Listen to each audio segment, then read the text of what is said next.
నమస్తే, welcome to J news. ఇప్పుడు headlines చూద్దాం. విశాఖపై ప్రత్యేక ఫోకస్ పెట్టిన సీఎం జగన్. అయోధ్య శ్రీరాముడికి అలంకరించిన ఆభరణాల లిస్టు ఇదిగో. దేవరా షూటింగ్ లో సైఫ్ అలీ ఖాన్ కు గాయాలు, ముంబైలో శస్త్రచికిత్స. అయోధ్యలో సోమవారం జరిగిన బాలరాముడికి విగ్రహ ప్రాణప్రతిష్ఠ కార్యక్రమానికి వివిధ రంగాలకు చెందిన ప్రముఖులకు టెంపుల్ ట్రస్ట్ ఆహ్వానం పంపింది. సినీ, క్రీడా రంగాలకు చెందిన సెలబ్రిటీలు తమ భాగస్వాములతో హాజరయ్యారు. ఆహ్వానం అందినా కూడా కొంతమంది ఈ వేడుకకు హాజరు కాలేకపోయారు. వారిలో విరాట్ కోహ్లీ, అనుష్క దంపతులు కూడా ఉన్నారు. అయితే అచ్చంగా కోహ్లీలానే ఉండే వ్యక్తి అయోధ్యలో సందడి చేశాడు. టీమిండియా జెర్సీ ధరించి వచ్చిన కోహ్లీ డూప్ తో సెల్ఫీల కోసం ఫ్యాన్స్ ఎగబడ్డారు. కోహ్లీ డూప్ అని తెలిసినా ఆయనను చుట్టుముట్టి ఫోటోలు తీసుకున్నారు.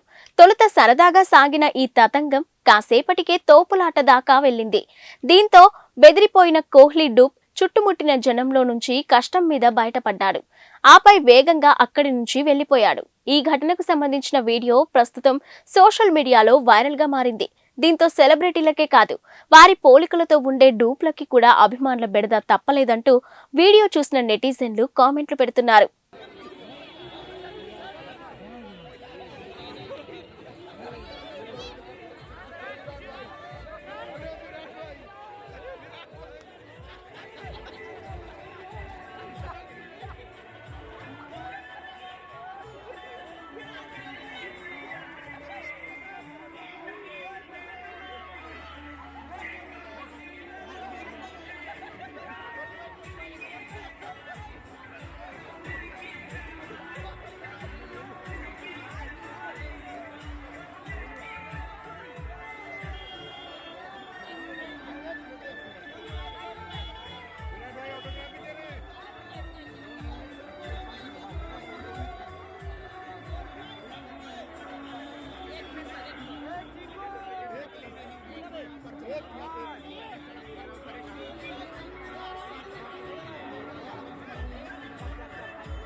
అయోధ్యలో బాలరాముడి ప్రాణప్రతిష్ఠా క్రతువు సోమవారం అంగరంగ వైభవంగా జరిగింది.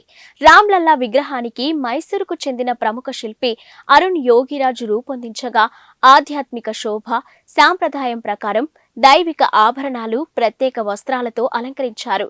ఈ ఆభరణాలను లక్నోలోని శ్రీ అంకుర్ ఆనంద్ సంస్థకు చెందిన హర్ష హైమల్ శ్యామ్లాల్ జ్యువెలరీస్ తయారు చేసిందని శ్రీరామ జన్మభూమి తీర్థ ట్రస్ట్ తెలిపింది.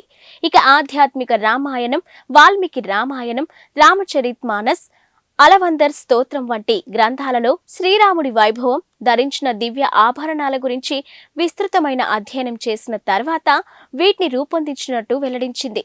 ఇక పసుపు ధోతి, ఎరుపు రంగు పతాక అంగవస్త్రంతో రామ్లల్లాను అలంకరించారు. ఈ అంగవస్త్రాలను స్వచ్ఛమైన బంగారు, జరీ దారాలతో తయారు చేయించారు. ఈ దుస్తులపై శంఖం, పద్మం, చక్రం, మయూరు వంటి వైష్ణవ చిహ్నాలు ముద్రించి ఉన్నాయి. ఈ వస్త్రాలను అయోధ్య ధామ్లోని పనిచేసిన ఢిల్లీ టెక్స్టైల్ డిజైనర్ శ్రీ మనీష్ త్రిపాఠి రూపొందించారు. జూనియర్ ఎన్టీఆర్, జాన్వీ కపూర్, సైఫ్ అలీ ఖాన్ దర్శకుడు కొరటాల శివ కాంబినేషన్ లో తెరకెక్కుతున్న దేవరా చిత్రం శరవేగంగా షూటింగ్ జరుపుకుంటుంది. ఇక ఈ షూటింగ్ కారణంగా జూనియర్ ఎన్టీఆర్ నిన్న అయోధ్య వేడుకకు కూడా వెళ్లలేకపోయారు. అయితే షూటింగ్ లో సైఫ్ అలీ ఖాన్ గాయపడ్డాడు. ఆయన మోకాలు, భుజానికి తీవ్రంగా గాయాలయ్యాయి. ప్రస్తుతం ఆయన ముంబైలోని కోకిలాబేన్ ఆసుపత్రిలో చికిత్స పొందుతున్నారు. ఆయన ట్రైసెప్స్ కు డాక్టర్లు శస్త్రచికిత్స నిర్వహించారు. ప్రస్తుతం ఆసుపత్రిలో సైఫ్ పక్కన ఆయన భార్య, సినీ నటి కరీనా కపూర్ ఉన్నారు. గాయం కారణంగా సైఫ్ కొన్ని రోజుల పాటు దేవరా షూటింగ్ కి దూరమయ్యే అవకాశం ఉంది. ఈ చిత్రం 2 భాగాలుగా తెరకెక్కుతుంది. అయితే షెడ్యూల్ ప్రకారం తొలి పార్ట్ ఏప్రిల్ 5న విడుదల కావాల్సి ఉంది. ఇక మరోవైపు గాయంపై సైఫ్ స్పందిస్తూ, మన వృత్తిలో భాగమే ఈ గాయాలు, ఆపరేషన్ అని చెప్పుకొచ్చారు. ఇక నిపుణులైన డాక్టర్ల పర్యవేక్షణలో తాను సురక్షితంగా ఉన్నానని తెలిపారు. ఈ మధ్య కాలంలో ఓటీటీ ప్లాట్ఫామ్స్ పై ఇన్వెస్టిగేటివ్ థ్రిల్లర్ జోనర్ కి విపరీతమైన ఆదరణ పెరిగిపోయింది. ఈ నేపథ్యంలో మరిన్ని ఓటీటీ సినిమాలు ప్రేక్షకుల ముందుకు రావడానికి రెడీ అవుతున్నాయి. అలాంటి సినిమాల జాబితాలో తాజాగా భక్షక్ చేరిపోయింది. భూమి పడ్నేకర్ ప్రధానమైన పాత్రను పోషించిన సినిమా ఇది. హీరో షారూక్ ఖాన్ సొంత బ్యానర్ లో ఈ సినిమా నిర్మితమైంది. ఇక నిర్మాణ వ్యవహారాలను గౌరీ ఖాన్ చూసుకున్న ఈ సినిమాకి పులకిత్ దర్శకత్వం వహించాడు. ఇక భూమి పడ్నేకర్ తో పాటు సంజయ్ మిశ్రా, ఆదిత్య శ్రీవత్సవ నటించారు. రీసెంట్ గా రిలీజ్ చేసిన టీజర్ కి మంచి రెస్పాన్స్ వచ్చింది. ఈ టీజర్ అందరిలోనూ ఆసక్తిని పెంచింది. ఇక నెట్ఫ్లిక్స్ లో ఈ సినిమా ఫిబ్రవరి 9వ తేదీ నుంచి స్ట్రీమింగ్ కానుంది. ఈ సినిమాలో భూమి పడ్నేకర్ నిజాయితీగా వ్యవహరించే జర్నలిస్టు వైశాలి పాత్రలో కనిపించనుందంట. ఇక బాలికలపై, మహిళలపై జరుగుతున్న నేరాలను ప్రశ్నించడానికి వైశాలి ముందుకు వస్తుంది. ఫలితంగా ఆమె ఎలాంటి పరిస్థితులను ఎదుర్కోవాల్సి వస్తుందనేదే కథ. ఇక వాస్తవ సంఘటనల ఆధారంగా రూపొందించిన సినిమా ఇది. లోక్సభ ఎన్నికల తర్వాత 30 మంది బీఆర్ఎస్ ఎమ్మెల్యేలు కాంగ్రెస్ లో చేరబోతున్నారంటూ తెలంగాణ మంత్రి కోమటిరెడ్డి వెంకటరెడ్డి సంచలన వ్యాఖ్యలు చేశారు. ఇక నల్గొండ కలెక్టరేట్ లో నిన్న నిర్వహించిన ప్రజావాణి కార్యక్రమంలో పాల్గొన్న ఆయన అనంతరం మాట్లాడుతూ ఈ వ్యాఖ్యలు చేశారు. తెలంగాణ కోసం మంత్రి పదవిని సైతం వదులుకున్న తన గురించి మాజీ మంత్రి బీఆర్ఎస్ నేత జగదీష్ రెడ్డి మాట్లాడడం విడ్డూరంగా ఉందని పేర్కొన్నారు. ఇక యాదాద్రి, భద్రాద్రి థర్మల్ విద్యుత్ కేంద్రాల్లో అక్రమాలతో పాటు ఛత్తీస్గఢ్ లో కరెంటు కొనుగోళ్లలో అవినీతి బయటపడుతుందన్న అక్కసుతోనే ఆయన తనపై ఆరోపణలు చేస్తున్నారని ఆగ్రహం వ్యక్తం చేశారు.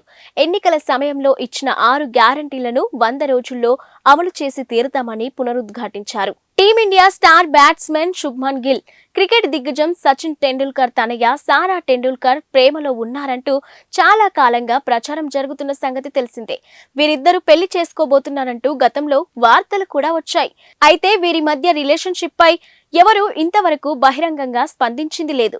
ఇక ఈ నేపథ్యంలో తాజాగా చోటు చేసుకున్న ఓ సన్నివేశం వీరి డేటింగ్ వార్తలకు మరింత బలాన్ని చేకూర్చున్నట్టయింది. ముంబైలో గిల్ చెల్లెలు షహ్నీల్ గిల్ తో కలిసి సారా టెండూల్కర్ కెమెరాల కంటికి చిక్కారు. ఇక ఒకే కారులో ఇద్దరు ఉండగా కొందరు వీడియోలు తీశారు. దీనికి సంబంధించిన ఫోటోలు, వీడియోలు సోషల్ మీడియాలో వైరల్ అవుతున్నాయి. ఇక ఇటీవల ఇండియాలో జరిగిన వన్డే ప్రపంచ కప్ లో భారత్ ఆడిన అన్ని మ్యాచ్లకు సారా టెండూల్కర్ హాజరైంది. ఇక గిల్ సెంచరీ కొట్టిన ప్రతిసారి ఆమె లేచి నిలబడి చప్పట్లు కొడుతూ సందడి చేసింది. ఇక గిల్ ప్రేమలో సారా ఉంది కాబట్టే ఆమె అంత సంతోషానికి గురవుతుందని ఎంతో మంది వ్యాఖ్యానించారు. ఇప్పుడు గిల్ సోదరితో ఆమె కనిపించడంతో ప్రేమ వార్తలకు మరింత బలం చేకూరినట్టయింది.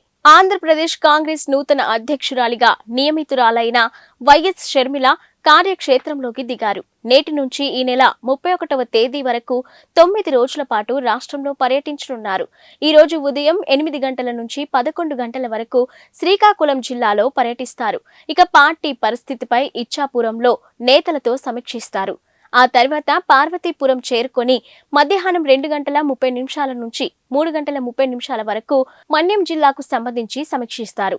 అనంతరం విజయనగరం చేరుకొని సాయంత్రం 6 నుంచి 7 వరకు జిల్లాలపై సమీక్ష నిర్వహిస్తారు.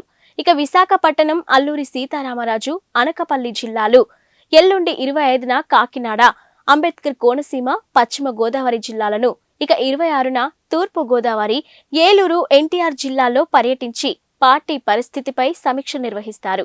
27న గుంటూరు, పల్నాడు, 28న బాపట్ల, ప్రకాశం, నెల్లూరు, 29న తిరుపతి, చిత్తూరు, అన్నమయ్య, 30న శ్రీ సత్యసాయి, అనంతపురం, కర్నూలు, 31న నంద్యాల, వైఎస్ఆర్ జిల్లాల్లో పర్యటించి పార్టీ పరిస్థితిపై సమీక్ష నిర్వహిస్తారు.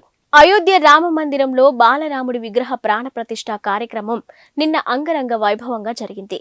ఇక స్వామివారికి ప్రధాని మోదీ తొలి పూజలు నిర్వహించారు. ఈ కార్యక్రమానికి దేశవ్యాప్తంగా ఉన్న వివిధ రంగాల అధిరత మహారథులంతా కలిసి తరలి వెళ్లారు. ఇక 7,000కు పైగా వివిఐపీలు హాజరయ్యారు. ఇక ఆలయ ప్రాంగణం సినీ సెలబ్రిటీలతో కలకలలాడింది. టాలీవుడ్ స్టార్ జూనియర్ ఎన్టీఆర్ కు కూడా ఆహ్వానం అందినప్పటికీ ఆయన అయోధ్యకు వెళ్లలేదు. దీంతో ఆయన ఎందుకు వెళ్లలేదనే చర్చ జరుగుతుంది. అయితే దేవరా సినిమా షూటింగ్ లో బిజీగా ఉండడం వల్లే ఆయన అయోధ్యకు వెళ్లలేదని చెప్తున్నారు. షూటింగ్ షెడ్యూల్ ముందే ఫిక్స్ అయిపోవడంతో తారక్ వెళ్లలేకపోయారట.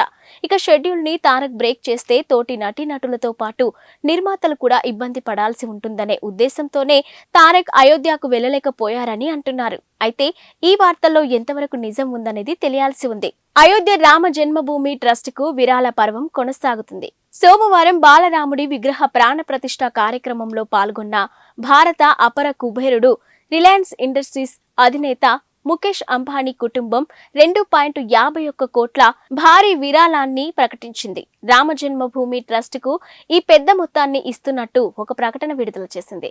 ఇక ముఖేష్ అంబానీ తన కుటుంబ సభ్యులతో కలిసి శ్రీరామ జన్మభూమి తీర్థక్షేత్ర ట్రస్ట్ కు 2.51 కోట్లను విరాళంగా అందించారు. ఇక సాంస్కృతిక ప్రాముఖ్యతను కలిగి ఉన్న అయోధ్య రామ మందిర అభివృద్ధికి పవిత్ర ప్రయత్నమని ఆ ప్రకటనలో పేర్కొన్నారు. కాగా సోమవారం జరిగిన ప్రాణ ప్రతిష్ఠ కార్యక్రమంలో ముఖేష్ అంబానీ, భార్య నీతా అంబానీ, కుమారులు ఆకాష్, అనంత్, ఇక కోడళ్లు శ్లోక మెహతాతో పాటు కాబోయే కోడలు రాధికా మర్చెంట్, కుమార్తె ఈషా, అల్లుడు ఆనంద్ పిరమల్ తదితరులు పాల్గొన్నారు. ఇక అయోధ్య రామ జన్మభూమి తీర్థక్షేత్ర ట్రస్ట్ ఆహ్వానించిన ప్రముఖ వ్యక్తుల్లో వీరు కూడా ఉన్నారు. ఇక రాముడు విచ్చేస్తున్నాడని, దేశం మొత్తం రామ్ దీపావళిని జరుపుకుంటుందని ప్రాణ ప్రతిష్ఠ కార్యక్రమంలో ముఖేష్ అంబానీ అన్నారు. జనవరి 22న దేశం మొత్తానికి రామ్ దీపావళి వ్యాఖ్యానించారు. ఇక ఇది చారిత్రాత్మక రోజు అని నీతా అంబానీ కూడా అన్నారు. ఇందుకు సంబంధించిన వీడియోలు సోషల్ మీడియాలో వైరల్ అవుతున్నాయి. అగ్రరాజ్యం అమెరికాలో మరోసారి కాల్పుల కలకలం రేగింది. ఇల్లినాయ్ రాష్ట్రంలోని షికాగోలోని 2 ఇళ్లపై కాల్పులు జరిపిన ఓ దుండగుడు 7 ప్రాణాలు తీశాడు. ఇక కాల్పుల అనంతరం అక్కడి నుంచి పరారయ్యాడని పోలీసు అధికారులు వెల్లడించారు. ఇక దుండగుడి కోసం వేట కొనసాగిస్తున్నామని తెలిపారు. ఇక నగరంలోని జోలియట్లోని వెస్ట్ ఎకర్స్ రోడ్లో ఉన్న 2200 బ్లాక్ లో ఈ కాల్పులు ఘటన జరిగిందని, నిందితుడిని రోమియో నాన్స్ గా గుర్తించారని, ప్రస్తుతం అతను పరారీలో ఉన్నాడని వివరించారు. ఇక 2 ఇళ్లపై కాల్పులు జరిపాడని, మొత్తం 7 మృత్యువాత పడ్డారని Joliet police chief Bill Evans మీడియాకు వెల్లడించారు. ఇక నిందితుడు నాన్స్ 23 ఏళ్లు ఉండగా కాల్పులు జరిగిన ప్రాంతానికి సమీపంలోనే నివసిస్తున్నాడని తెలిపారు.